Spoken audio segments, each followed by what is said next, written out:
we'll give it some slack. We are going to go through the ingredients, the main ingredients of this supplement to kind of give you an indication of if separately they do something. And we've also got some papers directly on this supplement as a blend to see how it performs as well. So we'll start with one. This is actually in quite a few nootropic supplements, and that is called Bacopa. So according to ONNIT, Bacopa is a perennial herb that is shown to help nerve signal reception by promoting the growth of the parts of the nerve cells that receive messages from other nerves. Brilliant. Sounds amazing. So, but what does the evidence say? What does the evidence say? We'll start there with a nice little systematic review of randomised, controlled, human clinical trials. This is from 2011, okay?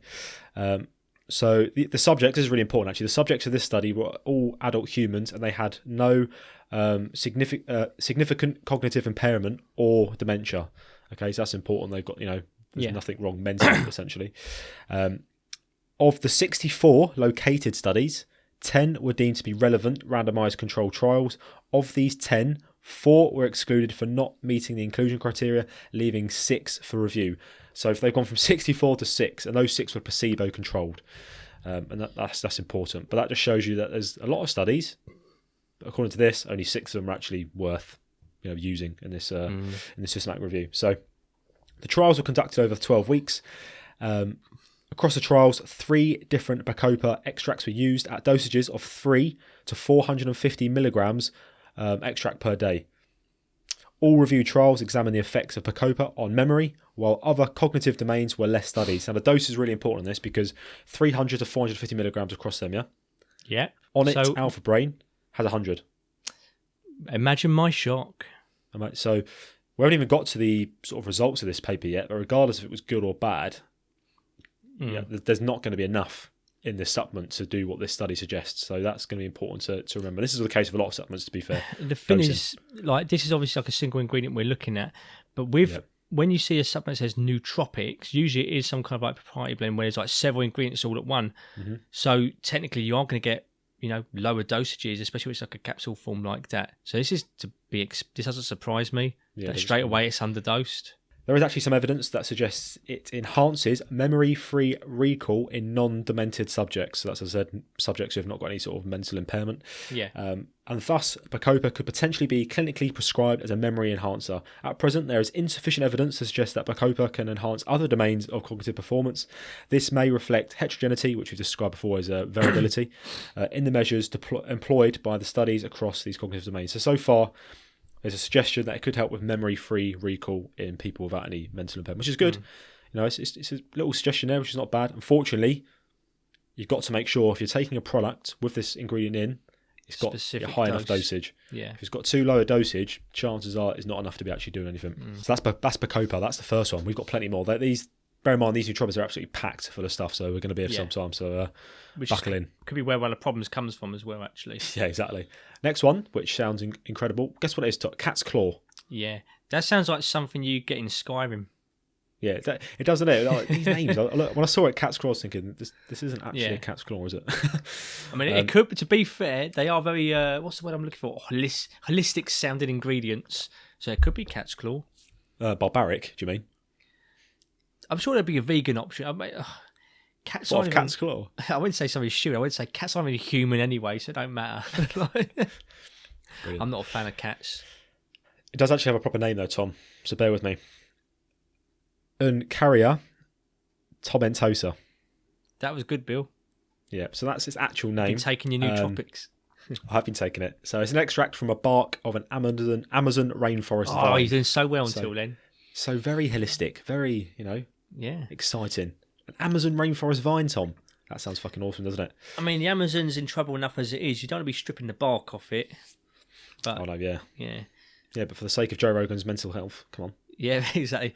To be fair, that once again, that sounds like something that he could start talking about on his podcast, oh, can you imagine that? Just eating the bark off of a tree, raw, getting it from the raw source. That does sound like a Joe Rogan thing to say. Let's move this on.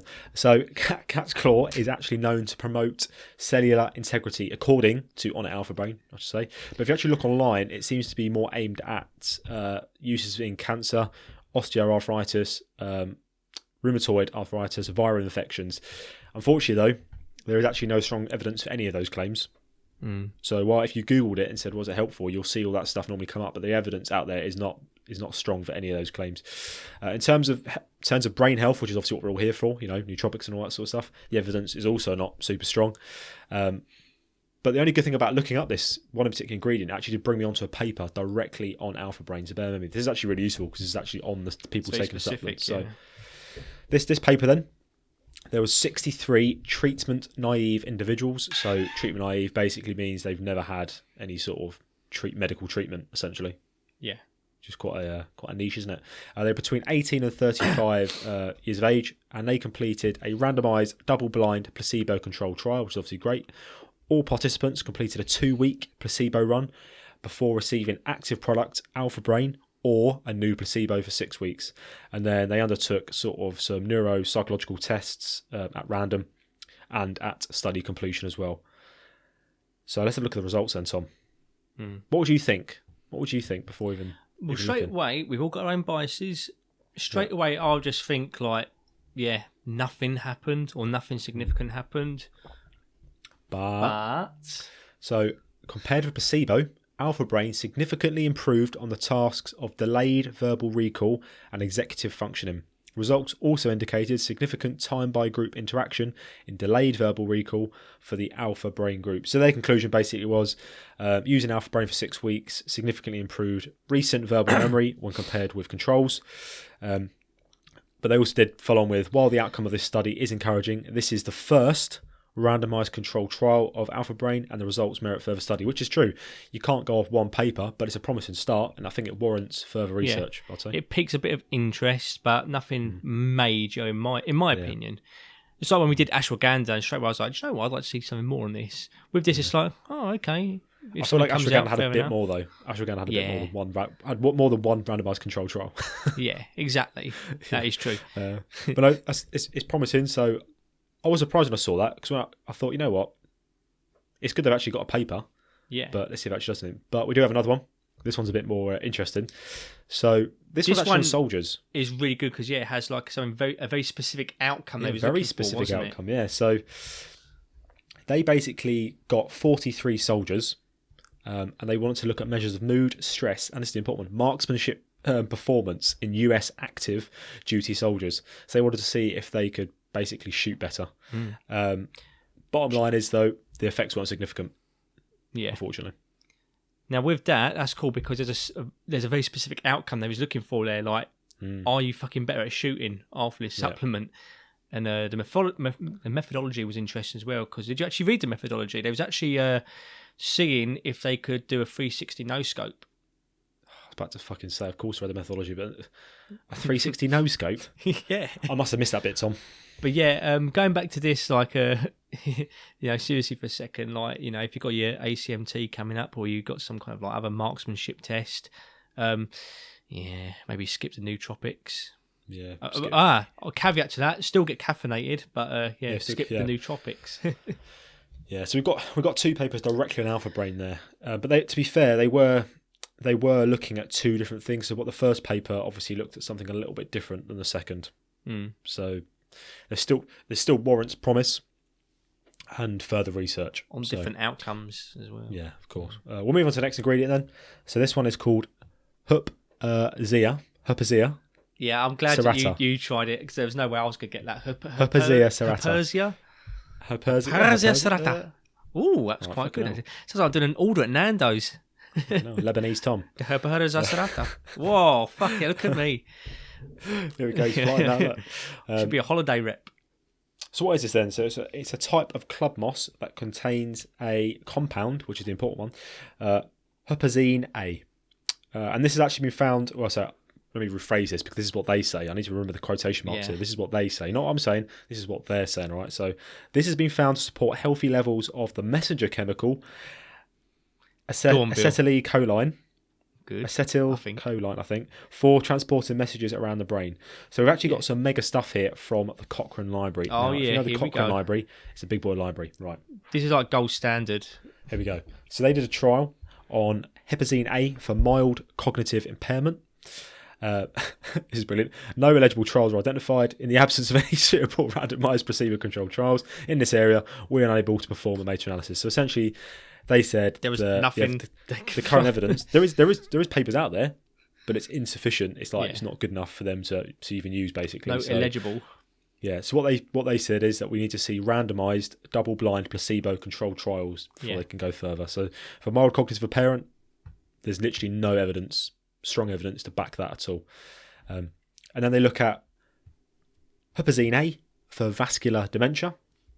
So once again, brilliant, there we go, round 2. There is currently no high-quality evidence to support the use of Huperzine A for the treatment of vascular dementia. Further randomised, placebo-controlled trials are needed to determine whether there is a worthwhile benefit. So the Cochrane Library, they would have been, ruthless with their, their approach to this. They would have been digging for gold here, and for 2 things there, they've gone, you know what? There's nothing even there. Yeah. We've literally wasted our time. It's hard to come to a conclusion. There's just nothing. Well, nothing of worth. But well, hold your horses, Tom. You can jump ahead here, mate. So they've got another one. So this one's a bit more promising. So Huperzine A for Alzheimer's disease. In this regard, for Alzheimer's. Yeah. Okay. So 6 trials, including a total of 454 patients, met our inclusion criteria. So met the Cochrane Library's criteria, which is good. So I'll read you out the little extract here. If you want to read the whole paper, of course, once again, show notes will be stacked full of studies for you to read.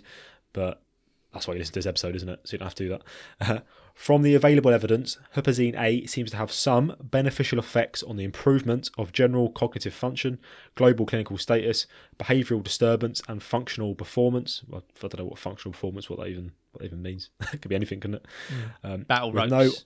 Slam balls. With no obvious serious adverse events for patients with Alzheimer's. However, only one study was of adequate quality and size. There is therefore inadequate evidence to make any recommendation about its use. Rigorous design, randomised, multi-centre, large samples trials of Huperzine A for Alzheimer's disease are needed to further assess the effects. Essentially, all that word salad, there was a potential suggestion of benefit, but there was only one study which was of actual really good quality, which means on paper, again, it needs more. I mean, just to clarify, going back to what you mentioned at the beginning here, I mean, most of the time when we're talking about supplements, we talk about them in the context of like the fitness industry, like general performance, stuff like that, things that will help us kind of with exercise, let's say. Some of this stuff in isolation might be useful in like more of a clinical setting, so something like Alzheimer's, etc.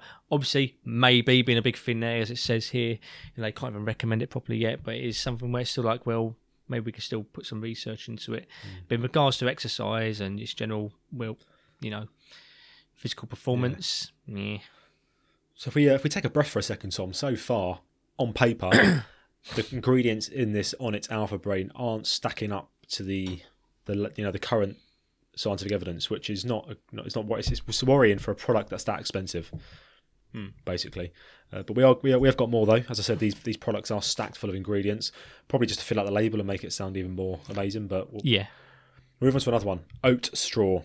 So oat straw, the green stem of oat straw is known as Avena sativa. Sounds very exotic once again, and apparently it's been used to support brain health for over 1,000 years. Tom. Ooh, this Classic, is how we evolved. This is brilliant, isn't it? I love when they bring out these things. Over 1,000 years. I mean.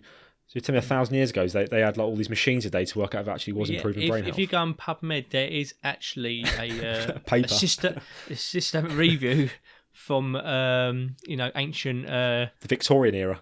Yeah, well, no, 1,000 years ago. Come on, Bill, we've got to be serious here. We're talking about the Bronze Age. But you get what I mean, though. Like, I know how are they even like, sort of testing these markers back then? I know, it's just random. I mean, don't get me wrong, these guys might have been fucking chewing on oat straw 1,000 years ago, but does industry say it's been supporting brain health since then? Exactly. It's been used to support brain. You tell me some random bloke's gone, I feel focused now. Yeah, fuck it. Like the ancient Aztecs, like, we know about a sacrifice, but how are you feeling after chewing on that straw? Like, yeah, I mean that statement itself is such a fucking typical holistic statement. I mean, these companies love it, don't they? Oh, it's been used for thousands of years. It's like, well, yeah, I don't know. Been using leeches for thousands of years. Yeah. Look what they are now. Sacrificing people to the sun for 1,000 years. Yeah. They also followed on with oat straw has been shown to help create a positive mental environment for optimal mental performance. Buzzword central there. But we've got a few placebo-controlled trials on this one, which is always good. Unfortunately, there is quite a bit of variability in the dosing. So it ranges from 800 to 1,600 milligrams that were shown to be effective. One paper even said 800 or below is optimal, but then there's, papers that have more which show it's optimal. So it's like very, very variable. And a lot of it's done in older populations. So looking at about 50 plus. It's hard to be, with that one in particular ingredient, it's hard to be sort of conclusive with it because I said the dosing is obviously variable in itself. And once again, with alpha ONNIT, alpha brain, sorry. So I need to take my nootropics, man. I'm all over the place. I mean, a lot of this is just kind of the appeal to nature, isn't it? Looking at some of these ingredients. It is. Yeah. Right, next one. This one sounds really intense. Big one. Alpha. GPC. Cool. Whenever there's alpha in front of something, guys, you need to know that it's fucking legit. It is shit's hot.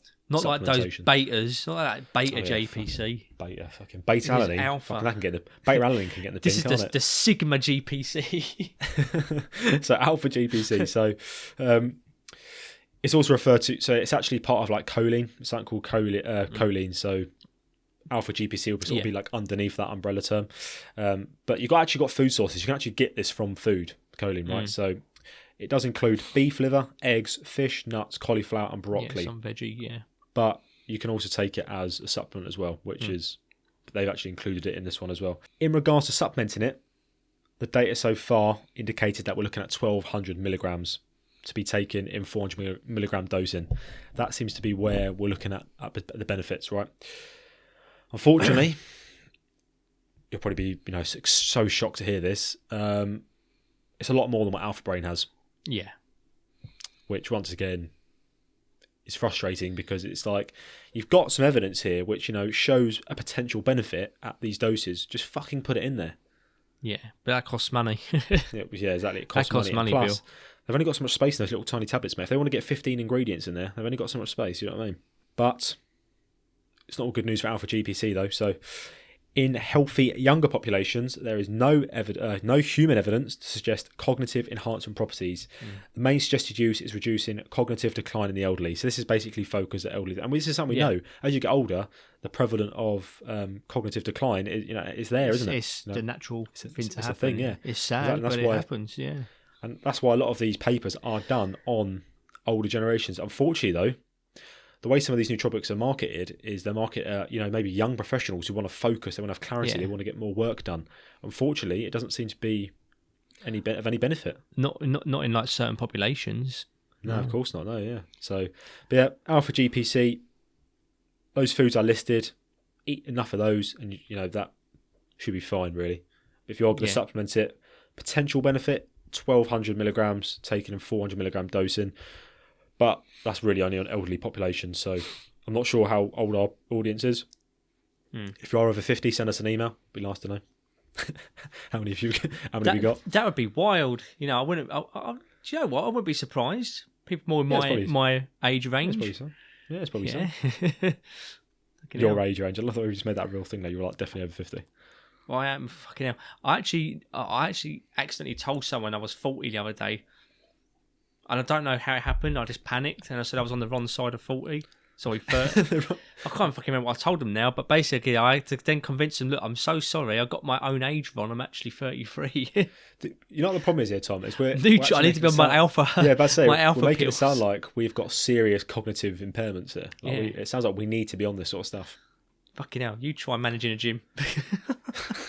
Well, technically, right. Yeah, next one. Right. I'm looking at this word here, Tom. Do you know what? Can I have a go? Got them. Phosphatidylserine. Phosphatidylserine. Yeah. You were nearly there. Go on, give it a go. Actually. Phosphatidylserine. The same fucking thing. Yeah. You just said the same thing as me. Phosphatidylserine. Phosphate big titties in Actually, listerine. it's got tiddy in it. Fuck's it. Well, that's what it is. So, right. It could be phosphatidylserine. Joe, I could be here all day doing this. Let's move on. So, this one actually, so the titylserine, as we've been calling it, this actually does have some promise, right? So, there's actually research showing some promise in nootropic function. So several studies that found this compound to improve cognition short term at doses of 300 milligrams and 400 milligrams respectively. So that's quite promising. Happy days. It's an alpha brain. We'd be like, yeah, great. Unfortunately, though, the dosage of this in particular ingredient in the flow blend isn't disclosed. We can't actually determine if it's got an efficacious dose, essentially. So really the problem is with a lot of these products, especially this one, is they've got these different blends. They've got like flow blend, they've got fuel blend, and they've got some other fucking blend, I don't know. But the problem is they don't actually have to tell you the individual doses in that blend. They can say this blend 500 milligrams, but then in that blend you've got like 5 different things, but it won't tell you how much of each is in there. But when you actually look at the blend this one's in, I think it was the total of the entire blend was 450 milligrams. I'll be very surprised if they've used the majority of that blend with this, phosphatidylserine, I'll be honest with you, I'm actually that much of a, pessimist now that basically I'm surprised when any supplement ever has a decent amount of dosage in it.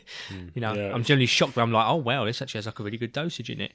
Yeah, so it doesn't surprise me if it's like really underdosed, etc. It's the same with a lot of these blend. I mean, we spoke about it before with the rest of the supplement series, is that sometimes you're just better off just buying this stuff individually, because you're getting the dose you need, the actual correct dose. Because when they put these blends in, that becomes a bit problematic. That kind of goes with what I was trying to say earlier on, and that is, in isolation, some of these ingredients might, and I'm going to say that very loosely, might do something, and even then that might do something might not have a significant effect in the first place. It might not make a night and day difference. But when with nootropics, where it tends to be like a blend of all kinds of different ingredients, it makes it harder to get the dosage right. So usually it's going to be underdosed. I'm going to go out and say it's like too many chefs spoil the soup, or too many ingredients, or whatever the fucking saying is. Yeah, makes sense. It's not that, individually some of these ingredients don't do anything at all. They might. It's just that when they're all mixed together, the dosage might be suffering. And even then, when you're finding like loads of different things that claim to do different things, can you then even go ahead and point out and say, right, well, I know that if I take this, it's going to specifically do this thing for me. Like with creatine, when we take creatine straight away, it's like, I say straight away, for most of us, we're going to go, well, I can measure the outcome of this. I know that if I take creatine over a certain amount of time, I'm going to get stronger. Or with protein, it's like, okay, I'm taking protein for muscle growth with training. Straight away, there's an outcome you can measure there. Caffeine, I feel more alert. Once again, there's an outcome you can measure. With a nootropic, if you look away from these isolated ingredients, you take a nootropic, it's like, okay, can you now write down what you're expecting to happen?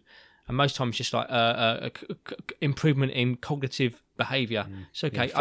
How define. How subjective is focus? Yeah. Can you define focus for me? Can you define like an improvement in cognitive behaviour? It becomes very, very hard. Difficult. There are tests. I mean, some of these papers do actually do specific tests and stuff. Yeah. The results aren't individual ingredients, etc. Yeah, it's not. It's not the ones that do them sort of tests. There wasn't anything like groundbreaking. It wasn't like, oh, this person absolutely smashed it. It's like it wasn't like night and day difference, basically. I mean, to conclude that little segment on Alpha Brain, the price of it, I would fucking steer clear, because on paper it just doesn't warrant that incredible price tag. It just sounds like for a month's supply. It's a celebrity supplement. Let's be honest. Yeah. Oh, the new thing Joe Rogan's taking. Yeah. And I'll be honest with you, the marketing of it's brilliant. Like when he talks about it, it sounds fucking incredible. Well, think about the people that he attracts onto his podcast.